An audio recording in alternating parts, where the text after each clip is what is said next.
Seigneur, à tes pieds, nous déposons nos vies parce qu'elles ne nous appartiennent plus. Tu nous as rachetés à un grand prix. Tu as pris notre place sur la croix à Golgotha. Nous t'appartenons, tu nous as libérés, tu nous as délivrés de la mort et de l'enfer. Tu as brisé les chaînes et désormais nous vivons pour toi. Et ce soir encore à tes pieds, nous voulons réitérer notre engagement, Seigneur, à vivre pour toi. Nos vies que tu as rachetées sont à toi. Qu'il te plaise de nous utiliser et de faire de nous ce que tu as prévu que nous soyons pour la gloire de ton nom. Ô Seigneur, à tes pieds, est-ce que tu peux le dire avec moi? Je dépose ma vie sincèrement que tu as racheté. Fais-en ce que tu veux. Change mon cœur, Seigneur, change mon cœur dans toute sa profondeur, dans toute sa profondeur. Mon désir le plus ardent, mon désir le plus ardent est de te plaire. Oui, à tes pieds, je dépose ma vie, que tu as racheté. Que tu as racheté, fais-en ce que tu veux. Change mon cœur dans toute sa profondeur, dans toute sa profondeur. Mon désir le plus ardent, mon désir le plus ardent est de te plaire. Je veux être comme toi, Jésus. Je veux être comme toi, te ressembler. Je voudrais que ma vie démontre à tous combien de fois tu es fidèle, purifie mon âme. Donne-moi tes yeux, afin que je puisse voir comme tu vois, et même penser comme tu penses. Je veux être comme toi, oui, je veux être comme toi, te ressembler. Tel tu es, tel je veux être. Je voudrais que ma vie démontre à tous combien de fois tu es fidèle, purifie mon âme. Donne-moi tes yeux, afin que je puisse voir comme tu vois, et même penser comme tu penses. Je veux être comme toi. Alors Seigneur, je te donne mon cœur. Il ne m'appartient plus, c'est vrai. Il ne m'appartient plus. Ce que j'ai de meilleur,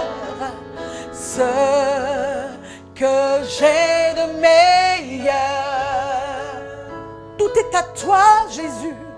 Tout est à toi, Jésus. Un parfum de valeur, un parfum de valeur sur toi est répandu, toi est répandu. C'est l'offrande de mon cœur, c'est l'offrande de mon cœur. Je suis à toi, Jésus, je suis à toi, Jésus. Je te donne mon cœur, Seigneur. Je te donne mon cœur. Il ne m'appartient plus. Il ne m'appartient plus. ce que j'ai de meilleur, ce que j'ai de meilleur. Tout est pour toi, Yahweh, tout est pour toi. Un parfum de valeur, un parfum de valeur sur toi est répandu, sur toi est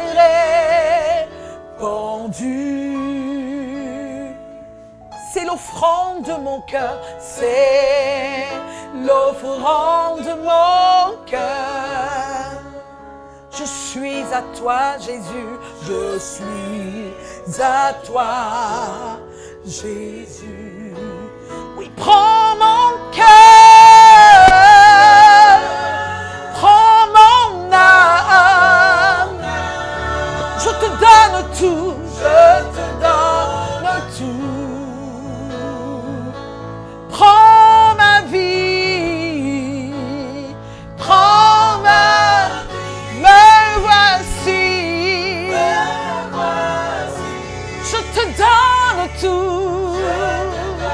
Alléluia Seigneur, alléluia Jésus, oui prends mon cœur Seigneur, prends mon âme Yahweh, je te donne tout, je te donne tout, oh Seigneur, oui prends ma vie Seigneur, oh, oh. Me voici, je te donne tout Seigneur,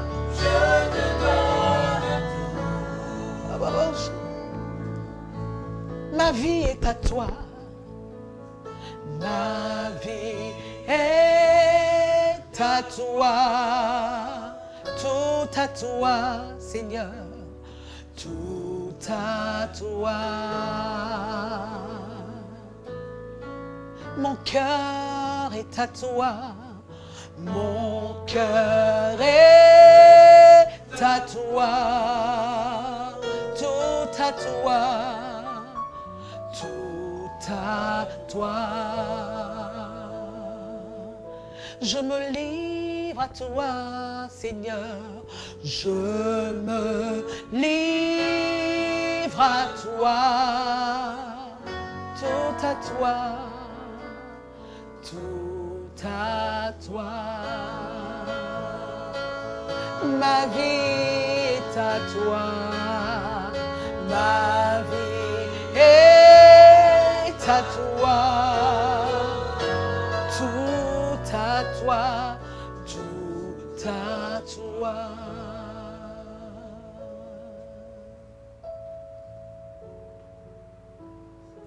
Je me livre totalement, Seigneur. Je ne peux pas moi-même conduire ma vie. Mais tu es le bon berger. Et toi seul es capable de me conduire sur le chemin de la vérité qui mène à la vie éternelle. Je me livre totalement. Tu peux m'utiliser. Toi qui choisis les choses viles, les choses faibles, les choses sans importance pour confondre les fortes, les choses sages de ce monde. Je me livre totalement. Tu peux m'utiliser. Tu peux m'utiliser. Toi qui retires du fumier le pauvre pour le faire asseoir à la table des grands. Je me livre totalement à toi. Tu peux m'utiliser. Tu peux m'utiliser. Me voici devant toi. Ma vie est entre tes mains. Tu peux m'utiliser. Me voici. Me voici devant toi. Devant toi. Ma vie est entre tes mains. Je veux voir. Je veux voir tes désirs se révéler en voici, me voici devant toi. Ma vie est entre tes mains. Je veux voir tes désirs se révéler en moi. Seigneur, je me livre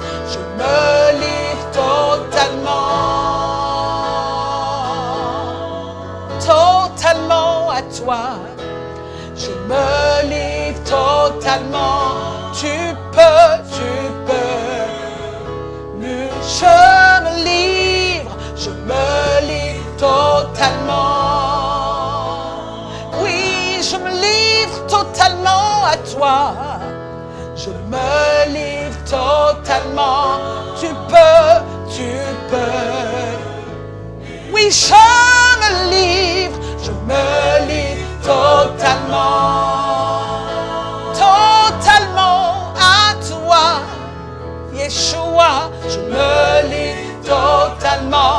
Tu peux m'utiliser. Ma vie n'est plus à moi, elle t'appartient. Elle t'appartient, Seigneur. Je m'abandonne entièrement à toi. Non, ma vie n'est plus à moi, ma vie n'est plus à... Elle t'appartient, Seigneur. Je m'abandonne entièrement à toi. Oui, ma vie n'est plus à moi, ma vie n'est plus à... Elle t'appartient. Je m'abandonne entièrement à toi. Non, ma vie n'est plus à moi. Elle t'appartient, Yahweh. Seigneur, je m'abandonne entièrement à toi.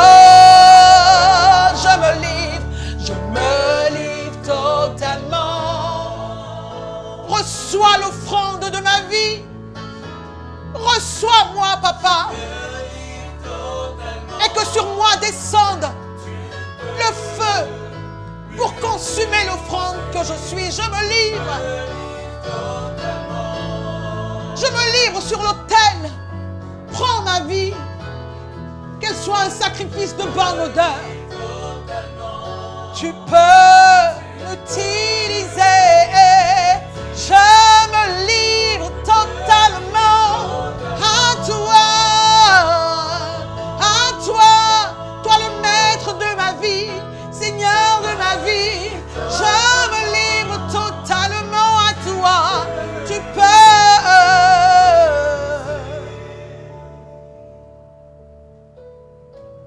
Tu peux m'utiliser. Tu peux m'utiliser. Tu peux m'utiliser, Seigneur. Oui, tu peux m'utiliser. Est-ce qu'on peut le dire? Tu peux. Oui, tu peux m'utiliser. Tu peux m'utiliser. Tu peux m'utiliser. Tu peux m'utiliser. Oh Yahweh, tu peux m'utiliser. Je me livre à toi. Tu peux m'utiliser. Me purifier, m'utiliser. Tu peux m'utiliser. Tu peux m'utiliser. Oui, tu peux m'utiliser. Oui, tu peux m'utiliser. Oh, fais-moi ce que tu voudras, tu peux. Seigneur, je m'abandonne à toi, tu peux. Réponds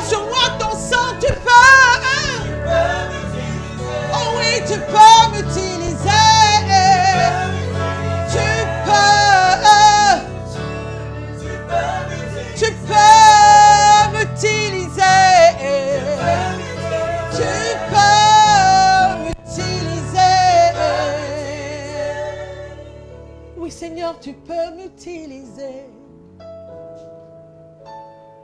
Change mon cœur de pierre en cœur de chair. Et par ton esprit, viens inscrire en moi les lois de l'Éternel. Tu peux m'utiliser. Tu peux m'utiliser. Tu peux m'utiliser. Tu peux m'utiliser. Est-ce que tu peux dire aussi, je me livre à toi. Je me livre à toi. Je me livre à toi. Je me livre à toi. Je me livre à toi. Je me livre à toi. Je veux voir ta gloire, Seigneur. Je veux voir ta gloire. Je veux voir ta gloire. Je veux voir ta gloire dans ma vie. Je veux voir ta gloire. Je veux voir ta gloire. Merci Seigneur. Amen. Amen. Amen. Que ta volonté soit faite dans ma vie comme elle est faite au ciel. Fais de moi ce que tu voudras. Je suis tout à toi. Merci pour ta parole. Honneur, louange et gloire à toi. Béni sois-tu, Seigneur. Tu peux m'utiliser. Merci, Seigneur. Amen, amen, amen. Merci, Seigneur. Merci, Seigneur. Soyez bénis, peuple de Dieu. Que la grâce et que la faveur de Dieu reposent sur vos vies. Avant toute chose, nous allons ce soir donc rendre gloire à Dieu. Bénir le nom du Seigneur. Confiez donc ce moment à notre Dieu. Élevons ensemble donc nos voix et prions le Seigneur. Je voudrais, notre Père et notre Dieu, te rendre grâce et bénir ton nom pour ta grande bonté, pour ta grande fidélité, pour le privilège et pour la grâce que tu nous fais d'être des canaux et des instruments de tes mains. Je prie qu'en ce jour où tu conduis toutes choses, que toute la gloire, la louange et l'honneur te reviennent et que seule ta volonté soit faite au travers donc de ce moment. Je prie que tu fasses juste de moi un canal entre tes mains et que ton peuple en retour soit béni au nom de Jésus-Christ de Nazareth. Amen. Amen. Que la grâce et que la faveur de Dieu donc reposent sur vos vies. Je voudrais donc parler de l'église que Christ veut venir chercher. C'est ce qui est monté sur mon cœur. C'est ce que le Seigneur nous a mis sur mon cœur. Et je crois que par la grâce de Dieu, nous serons bénis donc au travers donc de ce message, de cet enseignement. Nous allons d'entrée de jeu prendre nos Bibles dans le livre donc d'Éphésiens, au chapitre 5, versets 25 à 27. Je lis donc la parole de Dieu à partir du verset 25. La Bible dit ceci. Marie, aimez votre femme comme Christ a aimé l'Église. Il s'est donné lui-même pour elle, afin de la conduire à la sainteté après l'avoir purifiée et lavée par l'eau de la parole, pour faire paraître devant lui cette Église glorieuse, sans tache ni ride, ni rien de semblable, mais sainte et irréprochable. Amen. Donc quand nous lisons ce verset, nous voyons ici Paul faire un lien entre les relations entre le mari et la femme et Christ et son Église. Et nous voyons là que Christ s'est donné lui-même. On dit ici que Marie, aimez votre femme comme Christ a aimé l'Église et il s'est donné lui-même pour elle. Christ donc s'est donné donc pour son Église. Et l'intention, l'objectif pour lequel il s'est donné pour son Église, c'est de conduire donc son Église à la sainteté après l'avoir purifiée et lavée par l'eau de la parole. Amen. Donc, dans d'autres versions, je vais prendre donc la version Darby.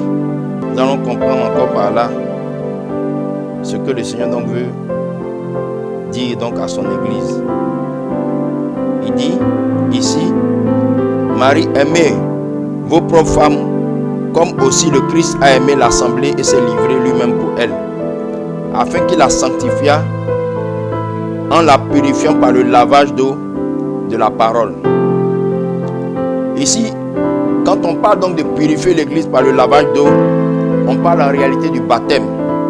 Dans d'autres versions, c'est encore plus clair, où on parle réellement du baptême. Pour dire que l'objectif donc du Seigneur pour son Église, c'est que cette Église-là devienne donc à la fin une Église donc sans tache ni ride, ni rien de semblable et irréprochable. Mais bien avant donc d'arriver donc à ce stade, l'Église donc doit connaître un processus. Et la première chose sur laquelle le Seigneur insiste ici, c'est que l'Église doit être purifiée par l'eau du baptême. Pour dire que c'est malheureux de voir qu'aujourd'hui, le baptême est juste devenu dans nos communautés quelque chose qu'on fait comme ça. Sinon, en réalité, c'est une chose importante. Ça veut dire que dès que quelqu'un se décide à marcher avec le Seigneur, une des choses qu'il doit faire, donc, dans sa décision donc, de marcher avec le Seigneur, c'est de passer par les eaux du baptême. Et c'est malheureux de voir qu'aujourd'hui, c'est devenu donc un effet de mode. Et beaucoup donc sont passés par les eaux du baptême sans comprendre réellement ce que c'est, sans comprendre la portée de la chose. Or, le Seigneur est en train de nous faire comprendre ici que le baptême en lui-même, le baptême donc d'eau, le baptême par immersion, et non donc verser de l'eau sur la tête de quelqu'un, est quelque chose d'important dans la maison du Seigneur. En ce sens que quand nous sommes réellement passés par les eaux du baptême et que nous avons pris conscience que nous ne nous appartenons plus et que désormais nous appartenons au Seigneur, parce que le baptême en lui-même parle donc de la mort en Christ et de la résurrection donc en Christ. À cet effet donc, étant passé par là, alors maintenant, le second volet, c'est que maintenant cette église-là doit être sanctifiée par la parole. Mais que voyons-nous aujourd'hui? Nous voyons que l'église, dans beaucoup d'endroits, n'est pas sanctifiée par la parole. Ce qui veut dire que la mission des hommes de Dieu, c'est d'emmener cette église-là au travers du message qui est prêché, au travers de la parole qui est donnée, à se tourner réellement vers le Seigneur, à réellement venir à Christ, à être réellement transformé. Ce qui veut dire que le devoir du serviteur de Dieu, ce n'est pas de parler de lui-même ou de plaire au peuple en disant ce que le peuple veut entendre, mais c'est de parler de la part du Seigneur. Alléluia. Ce qui veut dire que, quel que soit tout ce qu'on peut voir autour, si le message, si la parole de Dieu n'est pas dite et conduite par l'Esprit de Dieu, quelque part c'est comme si elle est vaine. Quelque part c'est comme si elle n'atteint pas l'objectif. L'objectif de sanctifier l'église, l'objectif de purifier l'église, l'objectif d'emmener l'église à un autre stade. Alléluia. L'homme de Dieu a la lourde responsabilité de prêcher, d'exhorter, d'enseigner la parole de Dieu dans toute la vérité de Dieu, comme Dieu le veut. Donc, il nous appartient, en tant que serviteurs du Seigneur, de faire notre part, de faire ce que le Seigneur attend de nous, afin que son Église soit bénie. Mais à quoi nous assistons aujourd'hui? Nous assistons à toutes sortes d'enseignements, à toutes sortes de messages, à toutes sortes de paroles qui n'emmènent pas réellement ce peuple-là à se sanctifier. Parce que l'objectif final, c'est de préparer la fiancée pour le fiancé. C'est de préparer la fiancée pour les noces éternelles. C'est de préparer la fiancée pour la nouvelle Jérusalem. C'est de préparer la fiancée pour le mariage céleste et pour le mariage éternel. Mais que fait l'Église? Que font les serviteurs de Dieu? Il y a lieu donc de comprendre ces choses et de revenir à l'essentiel, afin que le peuple de Dieu soit béni et que le peuple de Dieu croisse et parvienne à la maturité, de sorte que l'Église, la fiancée, soit réellement préparée pour le fiancé. Quand on parle de fiançailles, Quand on parle de mariage, on parle quelque part de fête. Et on ne peut pas présenter une fiancée ou bien une mariée sans d'abord la prêter, sans d'abord la préparer. Et Christ est venu donc donner sa vie pour son église. Et l'église est présentée comme la fiancée de Christ. Ce qui veut dire que tout le travail des serviteurs de Dieu dans l'église, c'est de préparer cette fiancée. C'est de la même manière que en son temps, Esther a été préparée pour le roi. Et ça lui a valu donc d'être lavée, d'être entretenue par des huiles, par toutes sortes de parfums, par toutes sortes de choses, afin que lorsqu'elle sera devant le roi, que le roi ne puisse pas être indifférent à sa beauté. Mais qu'est-ce qui aujourd'hui peut amener cette église-là à être réellement belle aux yeux du Seigneur? C'est lorsqu'elle sera sanctifiée par la parole de Dieu. Lorsqu'elle sera emmenée dans les profondeurs du Seigneur. Lorsqu'elle sera en train d'être conduite là où le Seigneur veut qu'elle puisse aller. Afin que le nom de notre Dieu soit glorifié. Lorsque l'enfant de Dieu est passé par le baptême et qu'ensuite il est dans une église où le souci de l'homme de Dieu est de se laisser conduire par le Seigneur, d'emmener réellement ce peuple-là à entendre la parole qui amène une véritable sainteté au sein de cette communauté. Ce qui se produit par la suite, c'est que cette église alors peut paraître maintenant devant le Seigneur, peut paraître maintenant comme glorieuse, sans tache, ni ride, ni rien de semblable, mais sainte et irréprochable. Alléluia. Alléluia. Et comprenez que quand on parle d'église glorieuse, c'est une église qui englobe tout. C'est une église qui est riche, c'est une église qui est belle, c'est une église qui est irréprochable, c'est une église qui est merveilleuse. Quand on parle de gloire, on parle de qualité. Quand on parle de gloire, on parle de beauté. Quand on parle de gloire, on parle de perfection. Quand on parle de gloire, on parle de quelque chose de remarquable. Mais que voyons-nous aujourd'hui? Est-ce là où l'église du Seigneur est? On a besoin donc de revenir à l'essentiel, de revenir à ces choses-là, afin que cette église soit maintenant une église glorieuse, de sorte que le cœur donc de notre Seigneur soit réjoui en venant chercher son église. Bien-aimés frères, ce que je voudrais dire ce matin, c'est que dans ces temps dans lesquels nous sommes, c'est vrai que la terre est aujourd'hui bousculée, mais en réalité, pour ceux qui sont remplis de l'Esprit de Dieu et qui se laissent conduire par le Seigneur, comprenez que le plus important, ce n'est pas la terre, mais le plus important, c'est l'église du Seigneur sur cette terre. Et c'est comme si le Père est envie de sonner de la trompette. C'est comme si le Père est en train de dire au Fils, le temps que je t'ai donné pour la préparation de ton église est arrivé.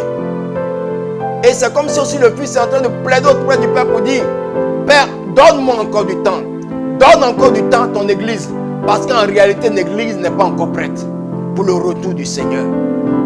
Alors, un homme responsable, un père responsable, quelqu'un qui a à la charge plusieurs personnes, quand il se trouve que ces personnes ne sont pas encore arrivées là où il veut que ces personnes puissent arriver, qu'est-ce qu'il fait?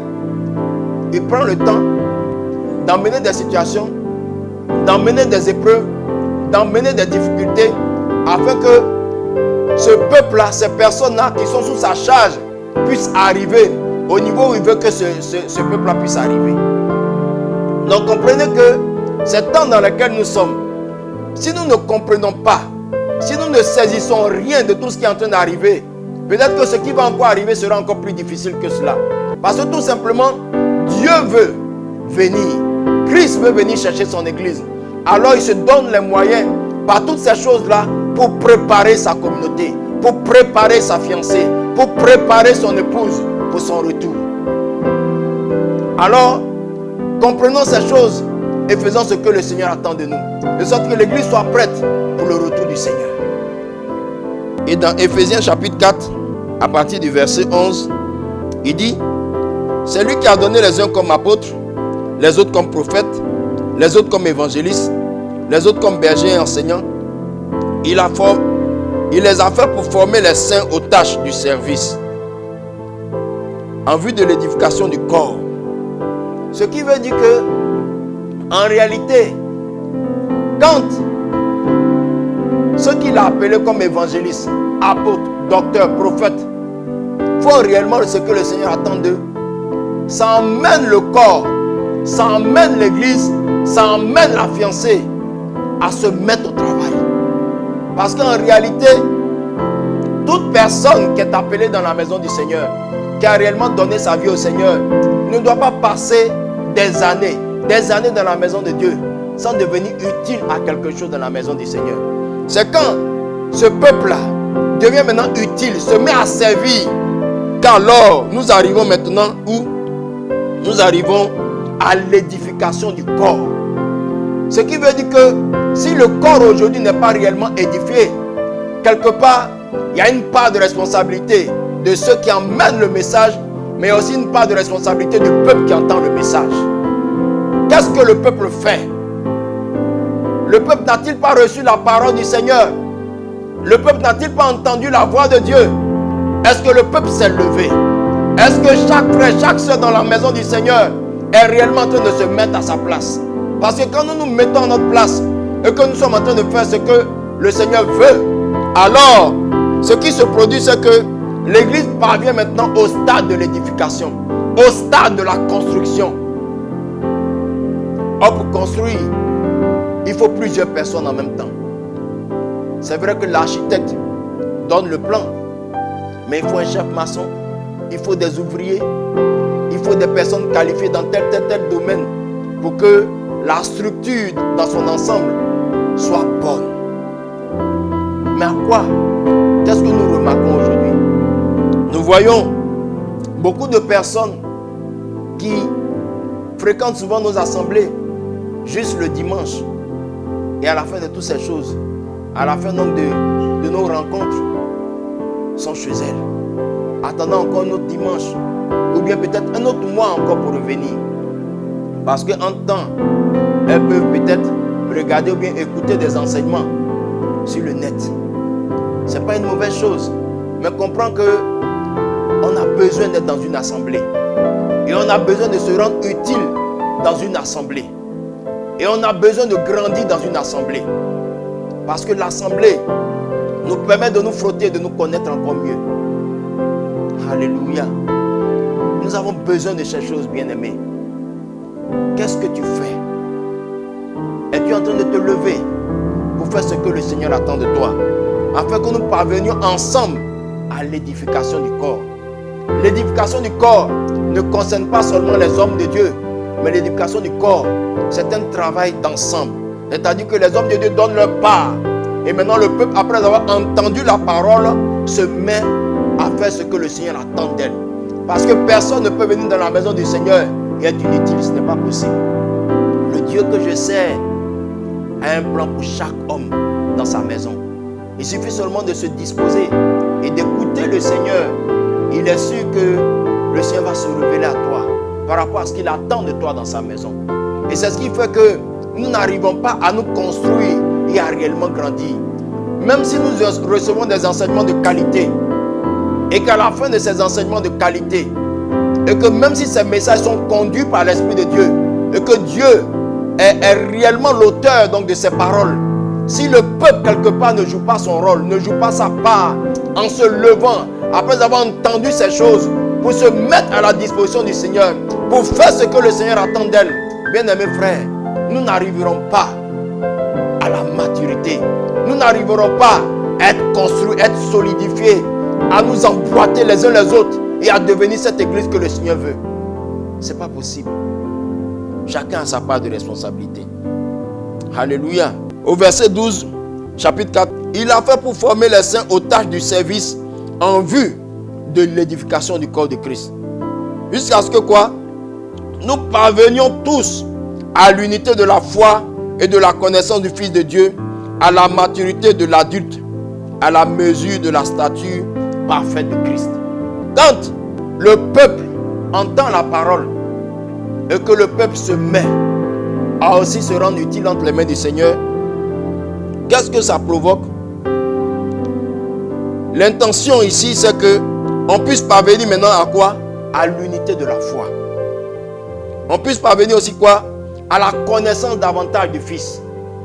Parce que un serviteur a la possibilité de s'approcher de son maître. Un serviteur a la possibilité d'être proche de son maître. Un serviteur a la possibilité d'entendre des choses qui n'est pas permis forcément à tout le monde d'entendre. Parce qu'il est au service. Ce qui veut dire que quand nous mettons en tant que peuple de Dieu à faire ce que le Seigneur attend de nous, nous devenons utiles entre les mains du Seigneur. Et le Seigneur donc peut se servir de nous. Le Seigneur peut nous parler davantage. Le Seigneur peut se révéler à nous. Et nous pouvons comprendre que dans ce sens-là, ce que Dieu attend de son Église, c'est que nous parvenons donc à cette unité et à la connaissance donc du Fils. Et quand nous parvenons donc à la connaissance du Fils, ça nous amène quoi? À la maturité. Et quand nous sommes ainsi parvenus à la maturité, alors nous passons maintenant à un autre stade aussi, à savoir la statue de la statue parfaite donc de Christ. Pour devenir donc comme Christ veut que son Église soit. Et dans le livre donc de Jean, chapitre 21, au verset 15 à 17, Jésus donc parlant à ses disciples a dit ceci. Lorsqu'ils eurent mangé, Jésus dit à Simon Pierre, Simon, fils de Jonas, m'aimes-tu plus que ceci? Il lui répondit, oui Seigneur, tu sais que j'ai de l'amour pour toi. Jésus lui dit, nourris mes agneaux. Il lui dit une deuxième fois, Simon, fils de Jonas, m'aimes-tu? Pierre lui répondit, oui Seigneur, tu sais que j'ai de l'amour pour toi. Jésus lui dit, prends soin de mes brebis. Donc ici, Christ donc qui parle à Pierre, et Jésus donc qui fait un parallèle entre l'amour qu'on a pour lui en tant que serviteur de Dieu et le fait de paître ses brebis. Or, paître les brebis du Seigneur, c'est les conduire, c'est les nourrir, c'est prendre soin d'eux à tous les niveaux. Ce qui veut dire que dans la pensée du Seigneur, quand nous disons que nous aimons le Seigneur en tant que serviteur de Dieu, notre seul souci, ce serait de paître le troupeau. Or, comme je l'ai dit, au sens figuré, paître veut dire conduire dans la religion. Mais pour nous, en tant qu'enfants de Dieu, ça veut dire conduire dans la vérité. Conduire en Christ. Ce qui veut dire que l'homme de Dieu a le devoir, a la responsabilité de conduire le peuple de Dieu, de conduire les enfants de Dieu dans la vérité, dans toute la vérité, dans le Seigneur, afin qu'ils parviennent à quoi? À la maturité. Afin qu'ils soient transformés, afin qu'ils ne soient plus les mêmes personnes, et que de sorte que cette fiancée-là soit prête pour les noces éternelles. Alléluia. Bien-aimés frères, l'homme de Dieu donc a sa part de responsabilité. Le peuple de Dieu aussi a sa part de responsabilité. L'homme de Dieu, la part de responsabilité donc de l'homme de Dieu, ici, c'est que Dieu nous dit que si nous avons réellement de l'amour pour lui, la preuve de notre amour pour lui, c'est que ceux sur lesquels il nous établit, nous avons la responsabilité, le devoir de les conduire vers le Seigneur. C'est pour cette raison que Jean-Baptiste pouvait dire que je ne suis que l'ami de l'époux, mais je ne suis pas l'époux. Ce qui veut dire que tout homme de Dieu doit se voir comme un canal, comme une personne qui envoie le peuple vers le Seigneur et qui n'envoie pas le peuple vers lui-même. Or, qu'est-ce que nous constatons? Nous voyons que beaucoup de personnes, beaucoup de serviteurs de Dieu ont embrigadé le peuple, ont malmené le peuple, ont pris en otage le peuple. Et ils ne sont plus en train d'emmener ce peuple-là vers le Seigneur. Or, toutes les fois qu'on n'est pas en train d'emmener le peuple vers le Seigneur, c'est ce qui veut dire qu'on est en train de faire quelque chose qui n'est pas dans le dessein de Dieu, qui n'est pas dans le plan de Dieu, qui n'est pas dans la volonté de Dieu. Ce qui veut dire qu'un tel peuple ne peut jamais parvenir à la maturité, ne peut jamais grandir. Il sera toujours infantilisé. Il sera toujours à un petit stade, dépendant de tout de l'homme de Dieu. Même pour dormir, il dépend de l'homme de Dieu. Même pour se lever, il dépend de l'homme de Dieu. Même pour quoi que ce soit, il dépend de l'homme de Dieu. Or, à la réalité, nous avons la responsabilité d'emmener ce peuple-là à ne pas dépendre de nous, mais à dépendre du Seigneur.